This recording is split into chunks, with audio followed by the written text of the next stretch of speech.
Le kalanchoé est une des plantes grasses les plus florifères et les plus faciles à cultiver. Alors je pars bien sûr de celui-ci, le kalanchoé blossfeldiana, c'est celui qu'on rencontre le plus souvent. Il en existe beaucoup de variétés avec tout un tas de couleurs, des oranges, des blancs, des roses, des rouges, des jaunes. Le kalanchoé est une plante tropicale originaire principalement de Madagascar. Il existe d'autres variétés de kalanchoé, beaucoup plus grandes, qui peuvent monter jusqu'à 1,50 m ou des toutes petites qui ne vont pas dépasser les 15 cm, mais ils sont beaucoup plus intéressants pour leur feuillage que pour leur floraison. C'est une plante qui va atteindre à peu près trentaine de centimètres de haut sur une trentaine de centimètres de large. Comme la plupart des plantes tropicales, les kalanchoés ont besoin de beaucoup de lumière, donc installez-les près d'une fenêtre à la maison. Vous pourrez même leur faire passer l'été dehors au jardin. Naturellement, sa période de floraison, c'est de février à mai. Mais avec les variétés forcées, vous pouvez en trouver en fleurs absolument toute l'année.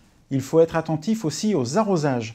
Le kalanchoé déteste les excès d'eau. Donc pendant qu'il est en fleurs et pendant sa période de croissance, on surveille le substrat, on le laisse sécher en surface avant de réarroser. Pendant sa période de repos, c'est en général pendant l'automne et l'hiver, on va éviter de trop arroser et on va laisser sécher un peu plus en profondeur. C'est assez facile de voir si la plante a eu trop d'eau ou pas assez. Quand elle a trop d'eau, on voit la base, les feuilles de la base qui pourrissent, et quand il n'y a pas assez d'eau, les feuilles ont tendance à pencher et à être flétries, à être ridées. Il faut faire attention aussi à ne pas arroser le feuillage. Ce sont ces belles feuilles bien rigides, bien épaisses, qui sont un peu cassantes, donc faites attention en le manipulant. Le kalanchoé a l'avantage de fleurir abondamment. On le voit ici, il est tout en fleurs et il y a plein de petits boutons qui sont en train d'apparaître et qui seront les fleurs suivantes. Pour faciliter cette refloraison, cette remontée, il faut couper les fleurs fanées au fur et à mesure.